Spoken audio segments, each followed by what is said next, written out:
آگے سورہ بقرہ میں اللہ تبارک و تعالیٰ نے بنی اسرائیل پر کی جانے والی نعمتوں کا جو بیان فرمایا ہے اس میں مختلف واقعات کی طرف اشارے کیے گئے ہیں، اور اس صورت میں جو ان واقعات کی طرف اشارے کیے گئے ہیں وہ بڑے مختصر لفظوں میں کیے گئے ہیں۔ ان واقعات کی پوری تفصیل بیان نہیں کی گئی، اس لیے کہ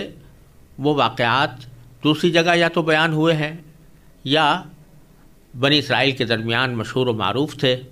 اس لیے تفصیل اس کی نہیں آئی۔ تو مناسب ہوگا کہ ان جزیات میں داخل ہونے سے پہلے ایک مختصر تشریح ان واقعات کی اور ان کے تاریخ تسلسل کی کر دی جائے، تاکہ جہاں جہاں ان واقعات کی طرف اشارہ آ رہا ہے اس کو اس کے صحیح پس منظر میں سمجھا جا سکے۔ صورتحال یہ ہے کہ حضرت یوسف علیہ السلام کے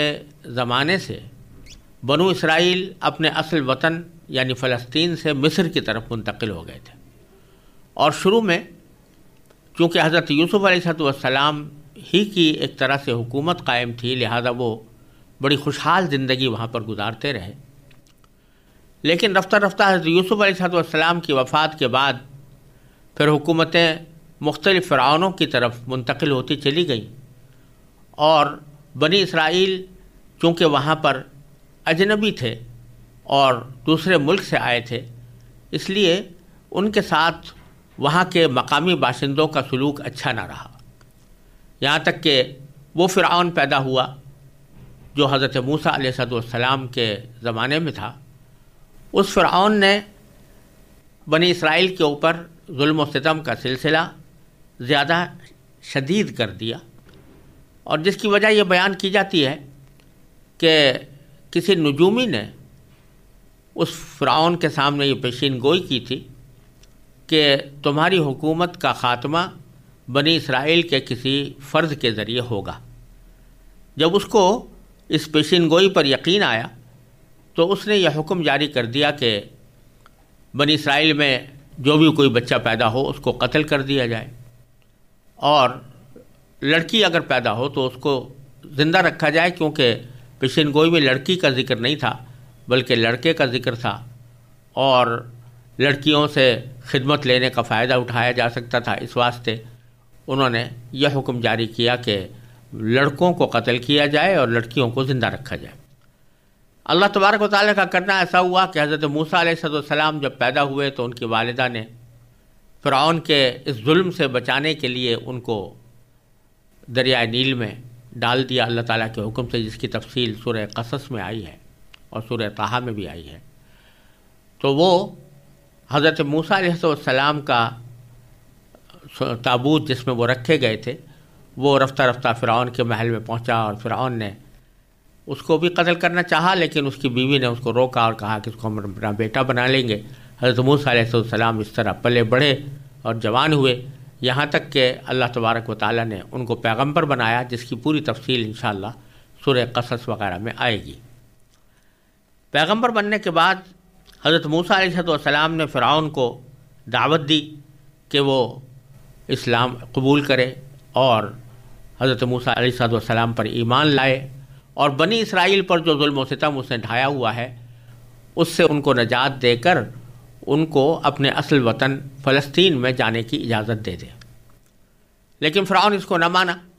اور بالآخر اللہ تبارک و تعالیٰ نے فرعون کو غرق کر دیا، اور بنی اسرائیل بحر احمر کو عبور کر کے صحرائے سینا میں داخل ہو گئے۔ جب وہاں داخل ہوئے تو چونکہ صحرائے سینا میں تھے، پانی نہیں تھا، تو اللہ تبارک و تعالیٰ کے حکم سے معجزاتی طور پر پتھروں سے پانی پیدا کیا گیا، جس کی تفصیل سورہ بقرہ میں آنے والی ہے۔ اور پھر یہ ہوا کہ بنی اسرائیل کو اللہ تبارک و تعالیٰ نے یہ حکم دیا کہ اب تمہیں حضرت موسیٰ علیہ السلام کی سرپرستی حاصل ہے، تو اس سرپرستی سے فائدہ اٹھاتے ہوئے تم فلسطین کے اوپر جا کر حملہ کرو اور اس فلسطین کو اپنے قبضے میں لاؤ، جو اس وقت ایک دوسری قوم عمالقہ کے تسلط میں ہے، اور جہاد کر کے اس کو اپنے لیے حاصل کرو۔ لیکن چونکہ عمالقہ کی قوم جو فلسطین پر قابض تھی وہ بڑی قداور تھی اور بہت مضبوط سمجھی جاتی تھی، تو بنی اسرائیل نے اس حکم کو ماننے سے انکار کر دیا اور کہا کہ ہم اتنی بڑی طاقت والی قوم سے جا کر لڑ نہیں سکتے۔ کیونکہ انہوں نے یہ نافرمانی کی تو اللہ تبارک و تعالیٰ نے ان کو یہ حکم دیا کہ اس نافرمانی کے نتیجے میں وہ اسی صحرائے سینا میں مدت دراز تک گھومتے پھرتے رہیں گے اور ان کو یہاں سے نکلنا نصیب نہیں ہوگا۔ یہ اگرچہ ان کے اوپر سزا جاری کی گئی، لیکن حضرت موسیٰ علیہ السلام کی برکت سے اور اس بنا پر کہ اللہ تبارک و تعالیٰ بنی اسرائیل کو نوازنا چاہتے تھے، اس صحرائے سینا کی جلا وطنی کہہ لیجئے یا اس کی آوارہ گردی کہہ لیجئے، اس دوران بھی اللہ تبارک و تعالیٰ نے ان کو اپنی مختلف نعمتوں سے نوازا۔ ان کی بھوک کا علاج یہ کیا کہ من و سلوہ نازل کیا، اور من و سلوہ یہ تھا کہ بٹیریں ان کے پاس ہر وقت موجود رہتی تھیں جس کو وہ کھا کر اپنی بھوک مٹا سکتے تھے، نیز وہاں پر کوئی ایسی پیداوار اللہ تعالیٰ نے پیدا فرما دی تھی جو ان کی بھوک کا مداوع کرتی تھی۔ اسی دوران اللہ تبارک و تعالیٰ نے ان کو یہ بھی حکم دیا کہ اب ہم تمہارے اوپر ایک کتاب نازل کرنے والے ہیں، وہ کتاب ایسی ہوگی جس میں تمہاری زندگی کے لیے احکام ہوں گے، اور اس کو حاصل کرنے کے لیے حضرت موسیٰ علیہ السلام کو یہ حکم دیا کہ وہ کوہ طور پر آ کر اعتکاف فرمائیں۔ چنانچہ حضرت موسیٰ علیہ السلام نے جا کر کوہ طور پر اعتکاف کیا، اور وہاں پر اللہ تبارک و تعالیٰ نے ان کو تورات عطا فرمائی جو آسمانی کتاب تھی اور جس میں بنی اسرائیل کے لیے زندگی گزارنے کے طریقے بیان ہوئے تھے۔ جب حضرت موسیٰ علیہ السلام اس مقصد کے تحت کوہ طور پر قیام فرما تھے، اسی دوران بنی اسرائیل کے اندر ایک شخص جو سامری کہلاتا تھا، اس نے یہ حرکت کی کہ ایک مصنوعی طور پر ایک جعلی قسم کا بچھڑا بنایا اور بنی اسرائیل کو اس بات پر آمادہ کیا کہ یہ در حقیقت تمہارا معبود ہے۔ موسیٰ علیہ السلام سے غلطی ہو گئی اور انہوں نے تمہیں اس معبود کا پتہ نہیں بتایا، تو تم اب اس کی عبادت کرو۔ جب حضرت موسیٰ علیہ السلام تورات لے کر واپس بنی اسرائیل کے پاس آئے اور یہ ماجرا دیکھا کہ لوگوں نے بچھڑے کی پرستش شروع کر دی ہے، تو حضرت موسیٰ علیہ السلام بڑے ناراض ہوئے اور انہوں نے لوگوں کو بتایا کہ یہ در حقیقت ایک ایسا بچھڑا ہے کہ جس میں نہ کوئی نفع پہنچانے کی طاقت ہے، نہ نقصان پہنچانے کی طاقت ہے، یہ محض ایک جعلی قسم کی چیز ہے اور تمہیں اس سے توبہ کرنی چاہیے۔ جب اللہ تبارک و تعالیٰ کے سامنے درخواست کی گئی کہ وہ اس گناہ کو معاف کر دیں، تو اللہ تبارک و تعالیٰ نے یہ حکم دیا کہ اس کی توبہ اس طرح ہوگی کہ جو لوگ بچھڑے کی عبادت میں شریک تھے ان کو وہ لوگ قتل کریں جو بچھڑے کی عبادت میں شریک نہیں تھے۔ چنانچہ اس کے نتیجے میں بہت سے بنی اسرائیل کو قتل کیا گیا۔ اس کے بعد جب تورات حضرت بنی اسرائیل کے سامنے پیش کی گئی تو تورات کو دیکھ کر چونکہ اس میں کچھ ان کو احکام سخت معلوم ہوئے، تو انہوں نے کہا کہ ہم تو اس وقت تک اس کو نہیں مانیں گے جب تک کہ اللہ تعالیٰ کو ہم آنکھوں سے نہ دیکھ لیں۔ اس کے نتیجے میں اللہ تبارک و تعالیٰ نے ان کو ایک زوردار کڑکے سے متنبہ فرمایا، اور کوہ طور کو بھی اس طرح کوہ طور کے اندر ایسا زلزلہ پیدا فرمایا جس سے ان کو یہ محسوس ہونے لگا کہ اگر ہم تورات کو نہ مانیں گے تو یہ پہاڑ ہم پر گر پڑے گا۔ اس کے بعد انہوں نے تورات کو تسلیم کیا، لیکن اس کے باوجود تورات کے احکام پر پوری طرح عمل پیرا نہ ہوئے، اور تورات کے بہت سے احکام جو ان کو دیے گئے تھے ان کی وہ خلاف ورزی کرتے رہے، یہاں تک کہ حضرت موسیٰ علیہ السلام کی اسی حالت میں صحرائے سینا کے اندر وفات ہو گئی، اور حضرت موسیٰ علیہ السلام کے بعد حضرت یوشع علیہ السلام پیغمبر بنے، اور ان کی بھی ان لوگوں نے نافرمانیاں کرنی شروع کی۔ یہ ہے واقعات کا وہ پس منظر جس میں سورہ بقرہ کی آنے والی آیتیں نازل ہو رہی ہیں اور ان واقعات کے مختلف پہلوؤں کے اوپر تبصرہ بھی فرمایا گیا ہے، ان کی طرف اشارہ بھی کیا گیا ہے۔ اس پس منظر کو مد نظر رکھتے ہوئے اب ہم ان آیات کے اوپر غور کرتے ہیں۔ آگے باری تعالیٰ ارشاد فرماتے ہیں، وَإِذْ نَجَّيْنَاكُمْ مِنْ آلِ فِرْعَوْنَ يَسُومُونَكُمْ سُوءَ الْعَذَابِ يُذَبِّحُونَ أَبْنَاءَكُمْ وَيَسْتَحْيُونَ نِسَاءَكُمْ وَفِي ذَلِكُمْ بَلَاءٌ مِّن رَّبِّكُمْ عَظِيمٌ۔ اور وہ وقت یاد کرو جب ہم نے تم کو فرعون کے لوگوں سے نجات دی جو تمہیں بڑا عذاب دیتے تھے، تمہارے بیٹوں کو ذبح کر ڈالتے اور تمہاری عورتوں کو زندہ رکھتے تھے، اور اس ساری صورتحال میں تمہارے پروردگار کی طرف سے تمہارا بڑا امتحان تھا۔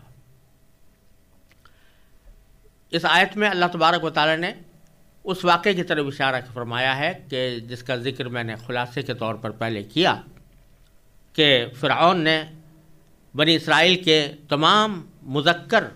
بیٹوں کو ذبح کرنے کا حکم دیا تھا، اس خطرے سے کہ کہیں ان میں سے کوئی ایسا نہ ہو جو میری سلطنت کو تباہ کر دے۔ البتہ عورتوں کو وہ ضرور زندہ رکھتے تھے تاکہ ان سے خدمت لی جا سکے۔ اللہ تبارک و تعالیٰ اس واقعے کا ذکر کر کے فرما رہے ہیں کہ دیکھو تمہارے لیے کتنی بڑی مصیبت تھی کہ تمہاری اولاد جو بھی پیدا ہوتی اسے قتل کر دیا جاتا تھا، لیکن اللہ تبارک و تعالیٰ نے ایسا انتظام فرمایا کہ تم اس مصیبت سے نجات پا گئے۔ نجات کس طرح پا گئے اس کا ذکر یہ ہے، وَإِذْ فَرَقْنَا بِكُمُ الْبَحْرَ فَأَنْجَيْنَاكُمْ وَأَغْرَقْنَا آلَ فِرْعَوْنَ وَأَنْتُمْ تَنْظُرُونَ۔ اور یاد کرو جب ہم نے تمہاری خاطر سمندر کو پھاڑ ڈالا تھا، چنانچہ تم سب کو بچا لیا تھا اور فرعون کے لوگوں کو غرق کر ڈالا تھا جبکہ تم یہ سارا نظارہ دیکھ رہے تھے۔ یہ واقعہ اس طرح ہوا تھا کہ جب حضرت موسیٰ علیہ السلام اللہ تعالیٰ کے حکم سے بنی اسرائیل کو مصر سے لے کر چلے تو فرعون کے لشکر نے ان کا پیچھا کیا، لیکن حضرت موسیٰ علیہ السلام آگے آگے تھے، فرعون کا لشکر ان کے پیچھے پیچھے تھا۔ فرعون کا لشکر جب سمندر کے قریب پہنچا تو اس وقت اللہ تبارک و تعالیٰ نے حضرت موسیٰ علیہ السلام کو حکم دیا کہ تم اپنا عصا یعنی اپنی لاٹھی سمندر کے اوپر مارو تو تمہارے لیے اس سمندر کے اندر نکلنے کا راستہ پیدا ہو جائے گا۔ چنانچہ ایسا ہی ہوا، حضرت موسیٰ علیہ السلام نے لاٹھی ماری اور حضرت موسیٰ علیہ السلام اور ان کے لشکر کے لیے سمندر کے بیچ میں سے خشک راستہ پیدا ہو گیا۔ اور جیسا کہ دوسری جگہ قرآن کریم میں تفصیل کے ساتھ آیا ہے کہ بنی اسرائیل کے 12 قبیلے تھے، تو ہر قبیلے کے لیے ایک الگ راستہ سمندر کے اندر اس طرح پیدا ہو گیا کہ اس راستے کے دونوں طرف پانی کھڑا ہوا تھا اور بیچ میں خشکی کا راستہ ان کے لیے رکھ دیا گیا تھا، جس سے انہوں نے سمندر کو عبور کر لیا۔ اور فرعون نے جب دیکھا کہ راستے پیدا ہو گئے ہیں اور موسیٰ علیہ السلام کا لشکر اس سے گزر گیا ہے تو وہ یہ سمجھا کہ ہم بھی اس راستے سے فائدہ اٹھا سکتے ہیں، چنانچہ اس نے بھی اپنے لشکر کو سمندر کے اندر ڈالا، لیکن اس موقع پر اللہ تبارک و تعالی نے سمندر کو برابر کر دیا اور جو پانی کھڑا ہوا تھا وہ آپس میں ایک دوسرے سے مل گیا اور اس کے نتیجے میں فرعون اور اس کا لشکر غرق ہو گیا۔